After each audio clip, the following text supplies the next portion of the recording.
नमस्कार दोस्तों, आइए बढ़ते हैं आज की नई कहानी की ओर।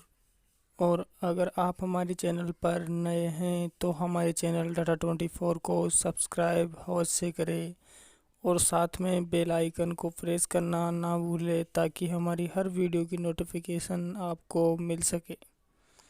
आज मैं आपको एक ऐसी घटना से रूबरू कराने वाला हूं जिसे सुनकर आपकी रूह थर थर काँप उठेगी।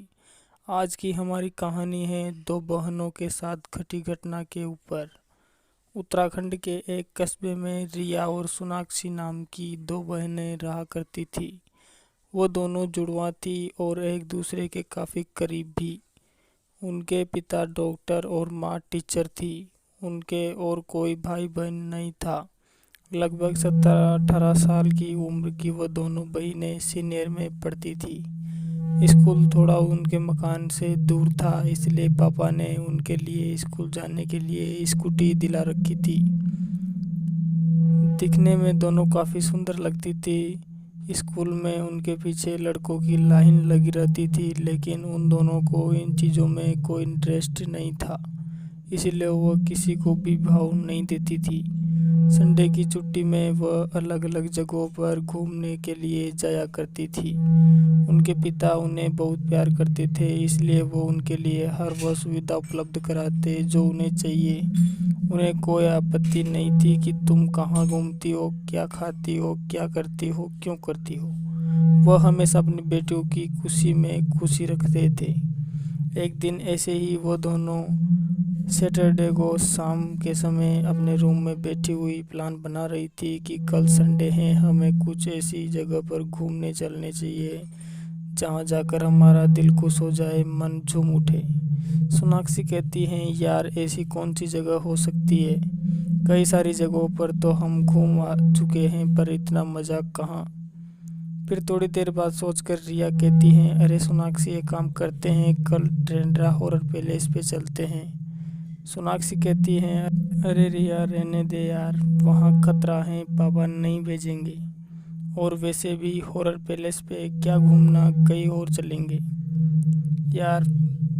फिर रिया कहती हैं, अरे यार सोनाक्षी, तुम भी पागल हो ना, क्या डर रही हो, वहाँ बहुत लोग जाते हैं, कोई मरा है आज तक। सब लोगों के रोमांच के बारे में बनाया गया है। सोनाक्षी कहती है, रिया तुमने अभी 4 दिन पहले पेपर में नहीं पढ़ा था क्या, एक व्यक्ति की कितनी बुरी हालत उस पैलेस पे मिली थी। रिया कहती हैं, अरे यार सोनाक्षी, वो तो कुछ गुंडों का मैटर होगा, इसलिए किसी ने उस व्यक्ति को मारा होगा, मीडिया वालों का क्या, ये तो बात होगा बतंगड़ बना देते हैं। फिर सोनाक्षी कहती हैं, हाँ यार, इंटरेस्ट तो बहुत आने वाला है वहाँ पे, लेकिन यार एक दिक्कत है। रिया कहती हैं, अब क्या दिक्कत है तेरे। सोनाक्षी बोली, पापा हमें वहाँ भेजने के लिए तैयार होंगे। रिया कहती हैं, अरे सोनाक्षी, तुम भी ना एक नंबर की बुद्धि हो, पापा को कौन बताएगा यार कि हम वहाँ जा रहे हैं। फिर सोनाक्षी थोड़ा डर जाती हैं और कहती हैं, यार रिया, ऐसे पापा को बिना बताए हमें वहाँ नहीं चलना चाहिए, अगर हमारे साथ वहाँ कुछ हो गया तो। रिया कहती हैं, यार सोनाक्षी, मुझ पर भरोसा तो कर, कुछ भी नहीं होने वाला वहाँ पर। अब मैं इस विषय में ज़्यादा बात नहीं करूँगी। हम दोनों कल सुबह 9 बजे ट्रेंड्रा हॉरर पैलेस पे चल रहे हैं। अगले दिन सुबह 9 बज गए, वह दोनों निकलने के लिए तैयार थी। घर पर मॉम को उन्होंने बताया कि आज हम राजनगर पार्क घूमने जा रहे हैं, शाम तक लौटेंगे। मॉम बोली, ठीक है बेटा, शाम को जल्दी घर आ जाना। रिया बोली, ओके मॉम, हम आ जाएंगे। रिया ने स्कूटी स्टार्ट की, सोनाक्षी को बिठाया और ट्रेंड्रा हॉरर पैलेस की ओर निकल पड़ी। ट्रेंड्रा हॉरर पैलेस का उनके घर से 25 मिनट का रास्ता था। दोनों बहनें वहां पहुंच गई और गार्ड के पास टिकट लेने के लिए गई। वहां जाकर वह, गार्ड साहब, हमें इस पैलेस में घूमना है, 2 टिकट बना दीजिए। तो गार्ड ने मना कर दिया, देखिए मैडम, अभी हाल ही में यहाँ किसी की मौत हुई थी, वो भी यहाँ घूमने ही आया था, पुलिस द्वारा मामले की जांच चल रही है, तब तक के लिए इस पैलेस में घूमना बैन है।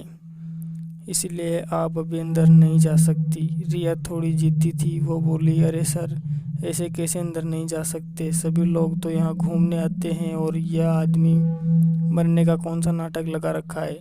चुपचाप हमें टिकट दे दो, नहीं तो मैं तुम्हारा वो हाल करूँगी कि ज़िंदगी भर याद रखोगे। तुम जानते नहीं हो मुझे। गार्ड बेचारा सीधा साधा डर जाता है और उन दोनों को टिकट दे देता है। दोनों बहनें पैलेस के अंदर प्रवेश करती हैं। चारों ओर अंधेरा छाया हुआ था। उजाले की एक भी किरण उन्हें दिखाई नहीं पड़ रही थी। बस उस पैलेस की अलमारियों में कुछ जगह पर दिए जले हुए थे, जो कुछ जले हुए थे और कुछ बुझे हुए थे। पैलेस में अलग ही प्रकार की गंध आ रही थी। लग रहा था वर्षों से इस पैलेस की सफाई नहीं हुई हो।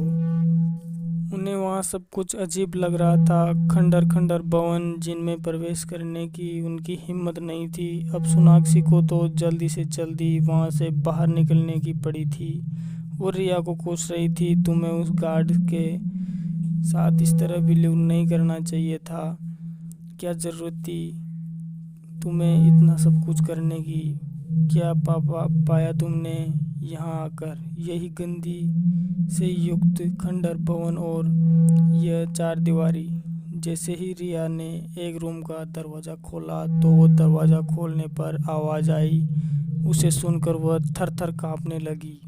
वो जो आवाज़ थी वो किसी बच्चे के रोने की लग रही थी, लेकिन उन्हें समझ नहीं आ रहा था कि दरवाज़ा खोलने पर बच्चा भला क्यों रोएगा। उसका दरवाजे से क्या संबंध। वो लोग दोनों डर जाती हैं और दरवाजे को बंद करने के लिए रिया जैसे ही दरवाजे को पकड़कर वापस खींचती हैं तो उसे वैसे ही रोने की आवाज़ सुनाई पड़ती है। अब ऐसा लग रहा था कि कोई वृद्ध व्यक्ति रो रहा हो। वह जल्दी से वहाँ से दूर हट रही और बाहर निकलने के लिए दोनों बहनों को भागना चाहा। वह जैसे ही भागती हैं उन्हें कोई पीछे से गर्दन पकड़कर खींचता है और उसी गेट के जस्ट सामने जाकर उन्हें पटक देता है और इतने सुरक्षा के साथ उन्हें पकड़कर पीछे खींचा गया कि उन्हें चोट ना लगे। दोनों बहनें वहीं लेटी हुई थी। वह उठने की कोशिश कर रही थी, लेकिन वह वहाँ से ही हिल भी नहीं पा रही थी। उसी वक्त पर उनके पिता, डॉक्टर और उनके कुछ साथी वहाँ पहुँच जाते हैं और उन्हें बचाकर घर ले आते हैं।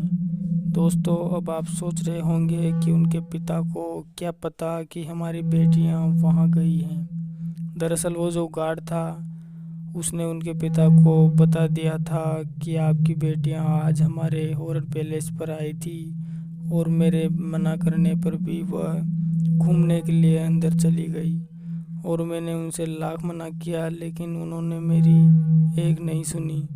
और थोड़ी देर बाद जैसे ही उनके पिता वहां पहुंच गए और अपनी बेटियों को बचा लिया। इस तरह दोस्तों उन दोनों लड़कियों को गंभीर समस्या हो गई। तब से ही वह दोनों लड़कियां दूसरों के चलाए चलती हैं। उनके सोचने की शक्ति बिल्कुल ख़त्म हो गई। वो अपने आप कुछ नहीं कर सकती।